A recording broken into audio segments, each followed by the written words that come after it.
What if I told you that your entire life, your health, your mind, even your fate, could be decided before you're even born? Not by the stars, not by destiny, but by choices your great-great-grandparents made centuries ago. I'm here with you tonight on Night Muse, and I need to share something that's been keeping me up at night. It's a story that stretches across continents and centuries, from the golden palaces of ancient Egypt to the hidden corners of modern America. It's about power, sacrifice, and the devastating price some women paid for decisions they never got to make. You know, we often think of royalty as the ultimate privilege, the crowns, the castles, the unlimited power. But what if I told you that some of history's most powerful women were actually prisoners? Not locked in towers, but trapped by their own blood, their own family trees, twisted into knots so tight that escape was impossible. Tonight, we're going to meet 10 women whose stories will change how you think about power, about family, and about the choices that echo through generations. Some ruled empires, others lived in shadows. Some lived centuries ago, others are alive today. But they all share one haunting connection. They were shaped by a practice that promised purity but delivered only pain. Now, I need to be honest with you. These aren't easy stories to tell. They're about real people who faced real struggles, and we're going to handle them with the respect they deserve. But these stories matter because they remind us that history isn't just about dates and battles. It's about human beings with human hearts trying to survive in impossible circumstances. And here's what might surprise you most. This isn't just ancient history. As we'll discover together, the shadows of these choices are still falling across families today in places you'd never expect. Before we begin this journey, I want you to think about your own family tree. Picture it in your mind, branches spreading out, new names joining the family, stories connecting across generations. Now imagine if those branches never spread outward. Imagine if the same names appeared over and over again. If cousins married cousins, if uncles married nieces, all in the name of keeping power concentrated in the same bloodline. That's exactly what happened to the women we're about to meet. For centuries, royal families across the globe made a chilling trade. They exchanged genetic health for political power. They believed that keeping their bloodlines pure would make them stronger, more powerful, more divine. Instead, it created a legacy of shattered minds, broken bodies, and family trees that looked more like tangled vines than spreading oak trees. What's truly heartbreaking is that these women rarely had a choice. They were born into systems where their value was measured not by their intelligence, their kindness, or their dreams, but by their ability to produce heirs and maintain bloodlines. They were political pawns from the moment they took their first breath. But here's what I've learned while researching these stories. Despite everything they faced, these women found ways to survive. They loved, they laughed, they fought back when they could. They weren't just victims of genetics and politics. They were human beings with hopes and fears, just like us. So tonight, as we travel from the royal courts of 19th century Spain to the hidden communities of modern America, from the palaces of ancient Egypt to the isolated towns of Australia, we're not just exploring history. We're honoring the memory of women who deserved better than the fate their bloodlines gave them. And I promise you this, by the time we reach the end of this journey, you'll understand why these stories matter, why they're still relevant today, and why the choices we make about family, about power, and about the future echo far beyond our own lives. Are you ready to discover the truth behind the crowns and the castles? Are you ready to meet the women whose stories have been whispered in shadows for far too long? Then settle in, because we're about to uncover some of history's most heartbreaking and unforgettable stories. Let's start with something that might shock you. This isn't just a story about dusty old kings and queens. This is happening right now, in places you drive past every day, in communities that exist in the shadows of our modern world. Because the truth is, the desire to keep families pure didn't die with the last medieval dynasty. It's alive and well, and the consequences are just as devastating today as they were 300 years ago. Just last decade, in the rolling hills of rural West Virginia, a documentary crew stumbled upon a family that would shock the world. The Whitakers lived in a place so isolated that neighbors were rare, and outsiders were even rarer. But what made this family extraordinary wasn't their location, it was their genetics. Meet Lorraine Whitaker, a woman whose story proves that the tragic legacy of inbreeding isn't locked away in history books. When researchers first encountered Lorraine, they realized they were looking at something unprecedented in modern America, a family where generations of isolation had created a genetic puzzle that defied belief. Now, I need to pause here and remind you that we're talking about real people with real struggles. Lorraine isn't a curiosity or a case study. She's a human being who was born into circumstances she never chose. And her story matters because it shows us that the same forces that shaped those royal dynasties are still at work today. You see, Lorraine's family had lived in the same remote area for generations. Cut off from the outside world, they married within their own small community, then within their own extended family, and eventually the bloodline became so concentrated that geneticists describe Lorraine as one of the most inbred individuals ever documented in modern times. But here's what really gets to me about Lorraine's story. She became a mother. Her son, Timmy, carries the genetic legacy of those generations even further. When specialists examined Timmy, they found that his level of inbreeding was so extreme that he may be the most genetically affected person alive today. Think about that for a moment. In an age of genetic counseling and modern medicine, we still have families dealing with consequences that were set in motion generations ago. What breaks my heart is that Lorraine and Timmy didn't choose this life. They were born into it, just like those royal princesses we'll meet later. The only difference is that instead of golden crowns and marble palaces, they had poverty and isolation. But the genetic mathematics were exactly the same. Now, let's travel across the world to Australia, where in the early 2000s, authorities discovered something that still haunts investigators today. Hidden in the remote countryside was a family known publicly only as the Colt family, and at the center of their story was a woman we'll call Kimberly. Kimberly Colt grew up in what investigators later described as one of the most extreme cases of multi-generational inbreeding ever uncovered. Her family had been living in complete isolation for decades, creating what geneticists call a closed loop, a community where the same genetic material was recycled over and over again with almost no outside input. When authorities finally intervened, they found a situation so disturbing that it led to multiple arrests and a legal case that made headlines around the world. But behind those headlines was Kimberly, a woman who had never known any other way of life. What haunts me about Kimberly's story is how normal it seemed to her. She was born into a world where everyone looked similar, where genetic disorders were commonplace, where the boundaries that most of us take for granted simply didn't exist. She didn't know that families weren't supposed to be closed circles, that genetic diversity was essential for healthy children, that the world beyond her isolated community operated by completely different rules. The investigators who worked on the Colt case said it was unlike anything they'd ever encountered.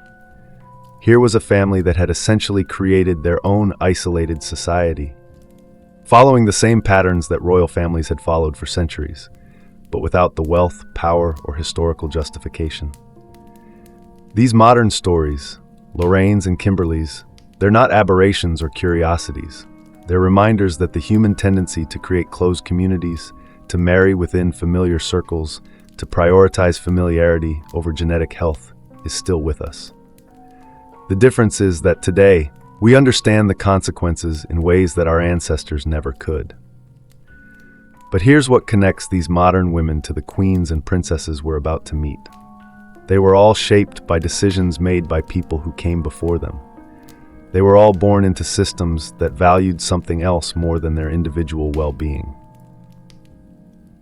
And they all found ways to survive, to love, to create meaning in their lives, despite circumstances that would have broken lesser spirits. As we prepare to step back into the royal courts of Europe, I want you to remember Lorraine and Kimberly. Because when we meet those princesses with their tiaras and their portraits, we need to remember that underneath the finery, they were dealing with the same genetic realities, the same family pressures, the same impossible choices. The only difference was that their cages were made of gold. Now, let me take you to a world that might seem completely different from the isolated communities we just visited. Picture this, it's the 1980s, and in the fading grandeur of European royalty, a young woman named Princess Alexia is growing up in exile. Her family, the Greek royal family, had been forced to flee their homeland, but they carried with them something far more binding than any crown or scepter. They carried the genetic legacy of centuries of royal intermarriage. Princess Alexia of Greece, born in 1965, represents something fascinating and tragic. She was part of one of the last generations where royal marriages were still arranged primarily within the same aristocratic circles. Her parents, Queen Anne-Marie of Denmark and King Constantine II of Greece, seemed like a fairy tale couple. Their wedding was one of the most celebrated royal events of the 1960s, bringing together two ancient royal houses in what appeared to be a perfect match. But here's what the wedding photographers didn't capture in those beautiful official portraits. Anne-Marie and Constantine weren't just husband and wife, they were second cousins and third cousins. Their family trees didn't just intersect once, they were woven together like a complex tapestry, creating what geneticists call a double relationship. When I first discovered this, I had to trace their lineage several times to believe it. Constantine's great-grandparents were siblings. One of his grandmothers was also the sister of his great-grandfather. It sounds like a riddle, but it's the mathematical reality of royal bloodlines that had been circling back on themselves for generations. Anne-Marie's ancestry carried its own tangled legacy. The Danish royal family, like most European royalty, had been intermarrying with their cousins for centuries. When she married Constantine, she wasn't just joining a new family, she was reconnecting bloodlines that had separated only a few generations earlier. What this meant for Princess Alexia and her siblings was that they were born partially inbred, much like the famously related British royals Queen Elizabeth II and Prince Philip. The difference was that by the time Alexia was born, the world was starting to understand the genetic implications of these relationships in ways that previous generations never could. I find myself wondering what it was like for Alexia, growing up in exile, aware that her family carried this genetic burden. Did she understand why her parents seemed so concerned about maintaining royal traditions? Did she realize that her own future marriage would be scrutinized not just for political implications, but for genetic ones as well? The Greek royal family's story is particularly poignant because they lost their throne when Alexia was just a child. So here was a family that had sacrificed genetic health for political power, only to lose that power anyway. They were left with all the consequences and none of the benefits of their ancestors' choices. But if Princess Alexia's story feels modern and relatable, let me transport you to a world where the stakes were even higher and the choices even more limited. Picture 18th century France, where the royal court was a glittering prison and where a young woman named Marie-Louise Elizabeth d'Orléans was about to discover that even princesses could be trapped by their own bloodlines. Marie-Louise Elizabeth's story reads like something from a Gothic novel, but every heartbreaking detail was real. She was born into what historians call one of the most dysfunctional royal arrangements in European history. Her father had been forced to marry his own cousin, not by choice, but by royal decree. The bride was an illegitimate daughter of the Sun King, Louis XIV, and the marriage was purely political, designed to legitimize a bastard line and secure political alliances. As the eldest surviving child of this arranged union, Marie-Louise Elizabeth never had any real choice about her future. She was a political asset from the moment she was born, her value measured not by her intelligence or her dreams, but by her ability to produce heirs and strengthen royal bloodlines. At an age when most girls today are worried about school exams and friendships, Marie-Louise Elizabeth was married off to yet another cousin, Prince Charles of Berry. The wedding was celebrated with all the pomp and ceremony that the French court could muster. But behind the glittering facade was a young woman who was essentially being traded like a valuable commodity. The results were as tragic as they were predictable. Marie-Louise Elizabeth bore 3 children, but not one of them survived childhood. Whether it was the overwhelming weight of inbreeding, the lack of medical knowledge, or simply the cruel hand of fate, we'll never know for certain. What we do know is that with each loss, this young woman was carrying not just her own grief, but the weight of dynastic expectations. Here's what really breaks my heart about Marie-Louise Elizabeth's story. Historical records suggest that she turned to alcohol as early as age 14. 14. Think about that for a moment. This wasn't a middle-aged woman drowning her sorrows after a life of disappointments. This was a child, barely into her teens, already finding that the only way to cope with her circumstances was to numb the pain. Was it a cry for help? Was it the only form of rebellion available to her? Or was it simply the desperate attempt of a young person to find some escape from a life that felt like a prison sentence? We'll never know her inner thoughts, but we can imagine the desperation that would drive a 14-year-old to seek refuge in a bottle.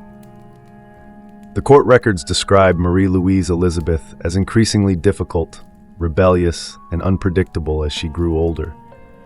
But when I read those descriptions, I don't see a difficult princess. I see a young woman fighting against a system that was slowly destroying her. I see someone who was trying to maintain some sense of self in a world that saw her only as a vessel for producing heirs. What strikes me most about both Princess Alexia and Marie-Louise Elizabeth is how different their worlds were, yet how similar their constraints. Alexia grew up in the 20th century, with access to modern medicine and genetic counseling, but she was still shaped by the same royal traditions that had trapped Marie-Louise Elizabeth centuries earlier. Both women were born into families that had prioritized bloodline purity over individual well-being, and both had to find ways to create meaningful lives within those constraints. These weren't just princesses playing dress-up in golden cages. These were real women with real emotions, real dreams, and real struggles. They loved, they grieved, they fought against their circumstances when they could, and they found ways to survive when fighting wasn't an option. And their stories are just the beginning. Because as we're about to discover, the deeper we go into royal history, the more twisted these bloodlines become, and the higher the price these women paid for maintaining their family's grip on power. Now let me take you to 18th century Portugal, where in the shadow of magnificent cathedrals and royal palaces, a young woman named Maria was about to discover that even the most devout faith couldn't protect her from the consequences of her bloodline. Maria the Pious, as history remembers her, was born in 1734 into a world where royal marriages were justified not just by politics, but by religion itself. Her parents, King Joseph I of Portugal and Maria Ana of Spain, represented the 16th Iberian royal couple to be joined by what the church called consanguineous marriage, a fancy term for unions between close relatives. But here's what makes Maria's story particularly tragic.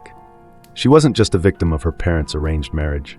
When the time came for her to marry, she made a decision that would seal her fate and the fate of her children. Under enormous pressure to maintain the royal bloodline and secure the succession, Maria chose to marry her own uncle. Think about that for a moment. This wasn't a teenage girl who didn't understand the implications. Maria was an educated woman, raised in one of the most sophisticated courts in Europe. She knew exactly what she was doing, and she did it anyway because the alternative, allowing the royal line to weaken through marriage to a commoner, was unthinkable to her family and her advisors. The results were as heartbreaking as they were predictable. Maria bore several children, but half of them didn't survive infancy. Those who did live carried the genetic burden of generations of inbreeding, creating a royal line that was increasingly fragile and unstable. But it wasn't just her children who suffered. As Maria aged, the mental strain of ruling, combined with what we now understand were likely the neurological effects of inbreeding, began to take their toll. Historical records describe her as becoming increasingly paranoid, erratic, and unable to make rational decisions. Eventually, she was deemed unfit to rule, and Portugal had to find other ways to govern itself.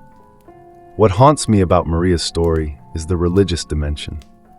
She was known as the Pious because of her deep faith and devotion to the Catholic Church. She genuinely believed that she was doing God's will by preserving the royal bloodline. She saw her marriage to her uncle not as a genetic risk, but as a sacred duty. Her faith, which should have been a source of comfort, became another chain binding her to choices that would destroy her family. I can't help but wonder what Maria thought in her final years, when her mind was failing and her kingdom was struggling. Did she understand that her devotion to preserving the royal line had actually weakened it? Did she realize that her attempt to honor her ancestors had doomed her descendants? From Portugal, let's travel north to Austria, where another woman was about to discover that even the most powerful empire in Europe couldn't protect her from the mathematics of genetics. Marie-Louise of Austria was born into the Habsburg dynasty, a family that had turned inbreeding into an art form. Marie-Louise's family tree wasn't really a tree at all. It was more like a complicated knot. Her parents were double first cousins, which means they shared both sets of grandparents. In genetic terms, Marie-Louise had only 4 unique great-grandparents instead of the normal 8. That's the kind of genetic compression that scientists today only see in the most isolated populations on Earth. But here's what makes Marie-Louise's story particularly poignant. She was handed over in marriage to Napoleon Bonaparte, her father's former enemy, as part of a political deal to secure peace in Europe. At 18 years old, she went from being a sheltered Austrian princess to being the Empress of France, expected to provide Napoleon with the male heir he desperately needed. Can you imagine the pressure? Here was a young woman who already carried the genetic burden of centuries of Habsburg inbreeding, now expected to produce healthy children with a man who was essentially a stranger in a country that had been at war with her homeland for decades. Marie-Louise did give Napoleon a son, the future Napoleon II, but the boy's life was marked by the same genetic fragility that plagued the Habsburg line. He died young, never able to claim his father's legacy, another casualty of the royal obsession with bloodline purity. What strikes me most about Marie-Louise is how little choice she had in any of this. She was born into a genetically compromised family, married off to secure a political alliance, and expected to produce heirs despite the genetic risks. Her entire life was shaped by decisions made by men who saw her not as a person, but as a political and genetic commodity. Yet somehow, Marie-Louise found ways to survive. After Napoleon's fall, she managed to carve out a life for herself, ruling a small duchy in Italy and finding, perhaps for the first time, some measure of personal happiness. Her story reminds us that even in the most constrained circumstances, the human spirit finds ways to persist. These stories from Portugal and Austria show us how the practice of royal inbreeding spread across Europe, justified by different reasons, but always with the same tragic results. Whether it was Maria's religious devotion or Marie-Louise's political value, these women were sacrificed on the altar of dynastic ambition.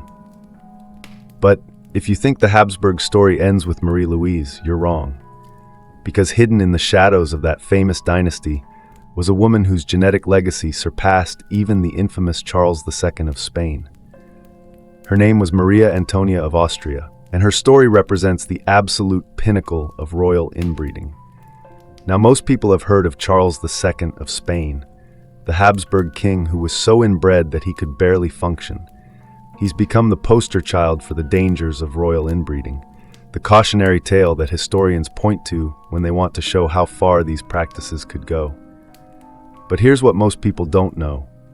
Maria Antonia was actually more inbred than Charles II. While Charles's story gets all the attention, Maria Antonia's family tree was even more twisted, her genetic heritage even more compromised. Her ancestry wasn't a tree at all. It was what geneticists call a genetic circle, where the same names appeared over and over again until the bloodline became an almost closed loop. The extent of Maria Antonia's inbreeding was so severe that her genetic similarity to herself matched that of a child born to 2 full siblings. Think about that for a moment. Her parents weren't siblings, but generations of intermarriage had created a genetic situation that was essentially equivalent to sibling incest. Yet Maria Antonia's story is largely forgotten by history.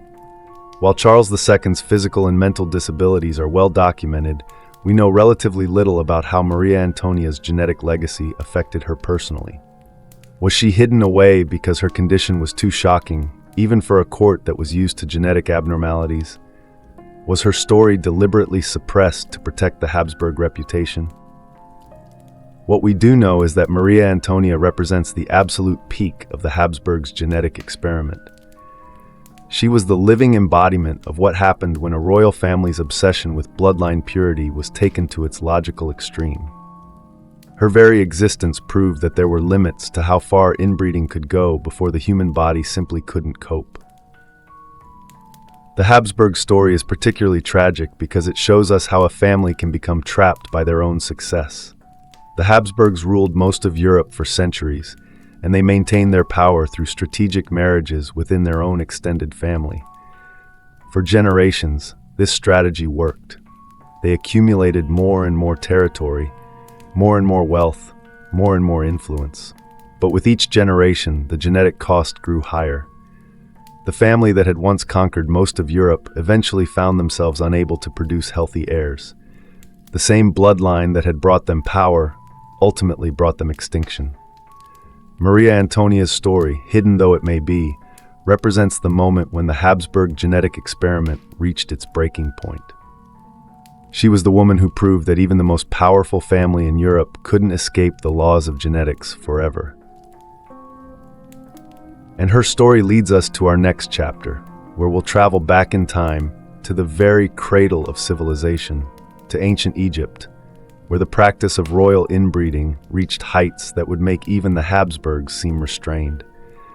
Because if you think the European royal families were extreme in their pursuit of bloodline purity, wait until you meet the pharaohs.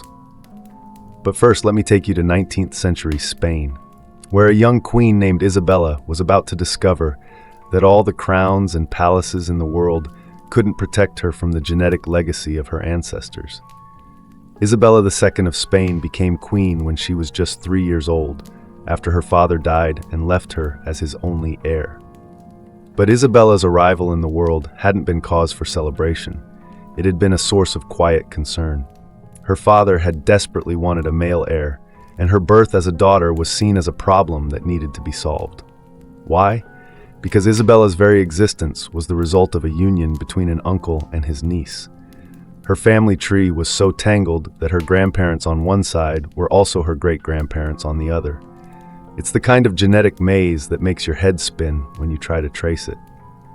But Isabella's genetic challenges were just beginning. At 16, she was married off to her double second cousin, a relationship so complex that it required church dispensation just to be legal. The wedding was celebrated as a great royal event, but behind the ceremony was a young woman who was essentially being bred like a prized animal. Isabella bore 11 children during her marriage, but only 5 survived past infancy. That's a survival rate of less than 50%.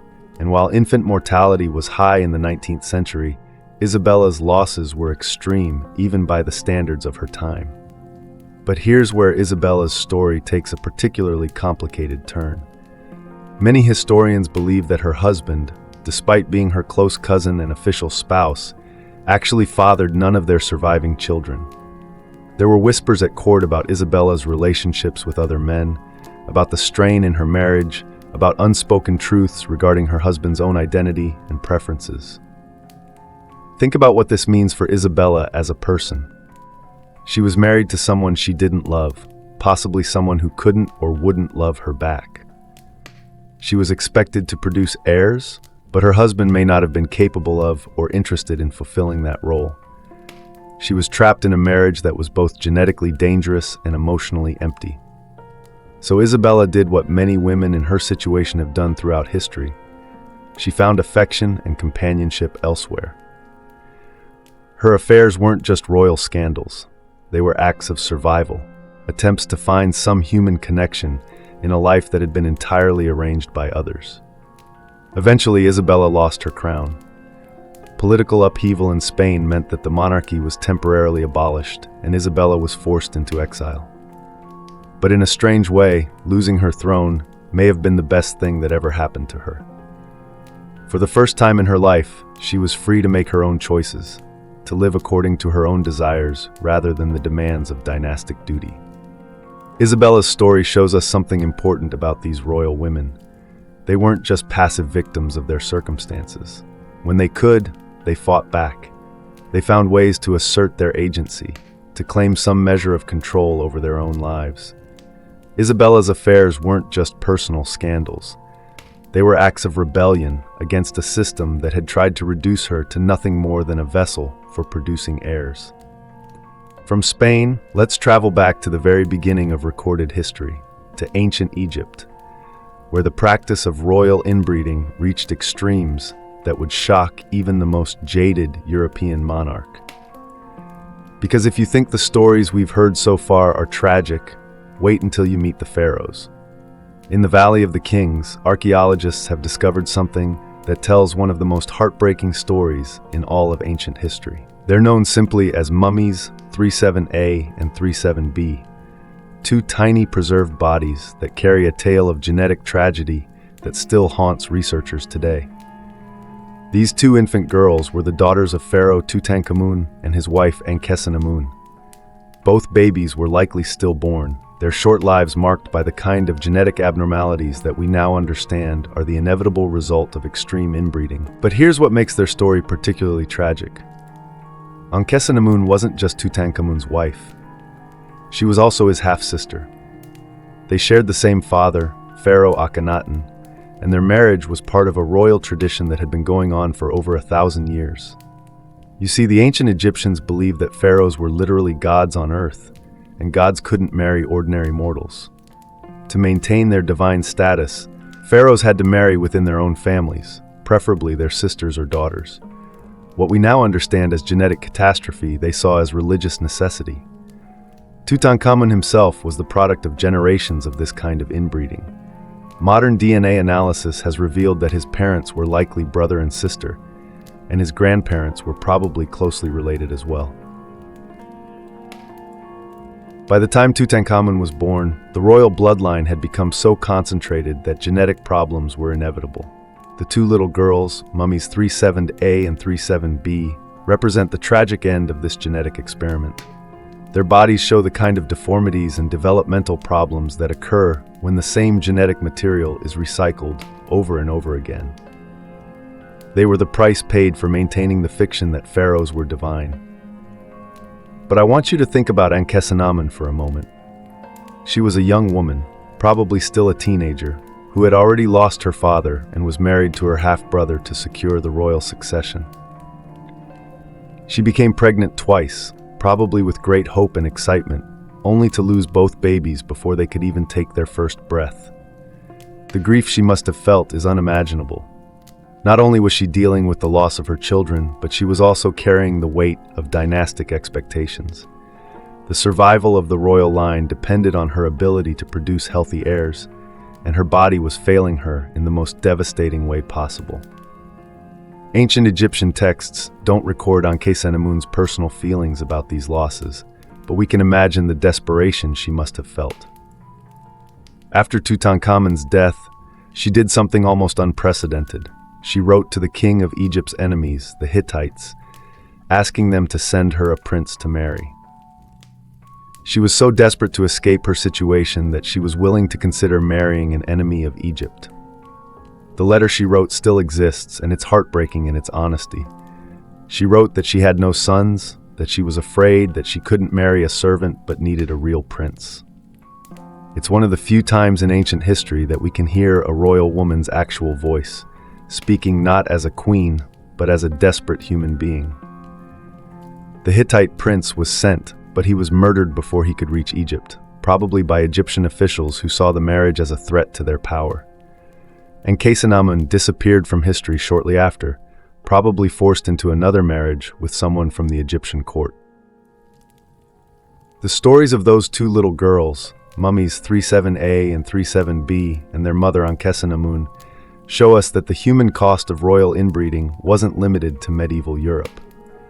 This practice stretched back to the very beginning of recorded history, and the consequences were always the same: broken families, lost children, and women trapped by circumstances beyond their control. But if you think Tutankhamun's family represents the extreme of royal inbreeding, you're wrong. Because there was another Egyptian dynasty that took the practice even further, creating bloodlines so concentrated that they defy belief. And at the center of that story is a woman whose very name has become synonymous with power and beauty, but whose genetic heritage tells a much darker tale. Let me introduce you to Cleopatra VII Philopator. Not the romanticized version you've seen in movies, but the real woman who was the living embodiment of over 3 centuries of calculated inbreeding.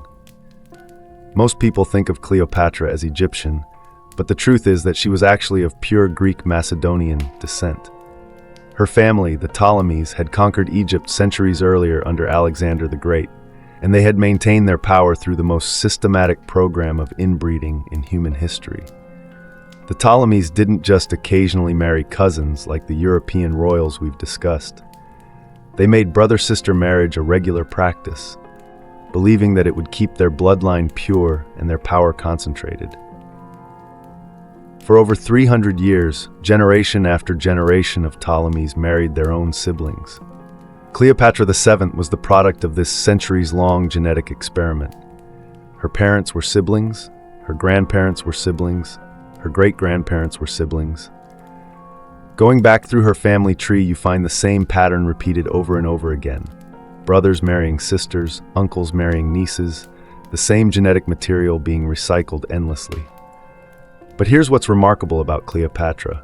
Despite this genetic heritage, she was apparently intelligent, charismatic, and politically astute. She spoke multiple languages, was educated in mathematics and philosophy, and managed to maintain Egypt's independence during one of the most turbulent periods in ancient history. How did she manage to be so successful despite her genetic heritage? The answer might lie in the fact that she was actually one of the few Ptolemies who didn't marry her brother. Instead, she had relationships with Julius Caesar and Mark Antony, both Romans who brought fresh genetic material into the bloodline. But even Cleopatra couldn't escape the consequences of her heritage entirely.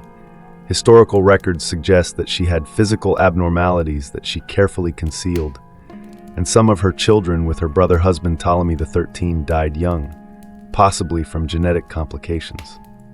What's most striking about Cleopatra's story is how she managed to turn her genetic burden into a source of political power. She used her relationships with powerful Roman men not just for personal advancement, but to secure Egypt's independence. She was playing a dangerous game, trying to use her sexuality and intelligence to protect her kingdom from Roman conquest. In many ways, Cleopatra represents the ultimate evolution of the royal inbreeding strategy. She was the product of the most extreme genetic concentration in human history, yet she managed to become one of the most powerful and influential women of ancient times. Her story shows us that even in the most constraining circumstances, exceptional individuals can find ways to transcend their limitations. But Cleopatra's success came at a cost. She was the last pharaoh of Egypt, and her death marked the end of 3,000 years of Egyptian independence. The Ptolemaic experiment in genetic purity died with her, and Egypt became a Roman province. The story of Cleopatra and her family shows us the ultimate consequences of royal inbreeding. The Ptolemies had maintained their power for over 3 centuries through systematic inbreeding, but eventually the genetic cost became too high. The dynasty that had once conquered Egypt ultimately destroyed itself through its obsession with bloodline purity. As we reach the end of our journey through these stories, I want to take a moment to reflect on what we've learned. We've traveled from the isolated communities of modern America to the palaces of ancient Egypt, from the courts of medieval Europe to the hidden valleys of rural Australia. And in every case, we've seen the same pattern. The desire to maintain genetic purity, whether for political power, religious reasons, or simple isolation, ultimately destroys the very thing it's trying to preserve. These women, Lorraine Whitaker, Kimberly Colt, Princess Alexia, Marie-Louise Elizabeth, Maria the Pious, Marie-Louise of Austria, Maria Antonia, Isabella II, and Kessenamun and Cleopatra VII, they were all shaped by decisions made by people who came before them. They were born into circumstances they never chose, trapped by genetic legacies they couldn't escape. But what strikes me most about these stories is not the tragedy, it's the resilience. Despite everything they faced, these women found ways to survive, to love, to create meaning in their lives. They weren't just victims of genetics and politics. They were human beings who refused to be defined entirely by their circumstances. Lorraine Whitaker and Kimberly Colt, despite their genetic challenges,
you.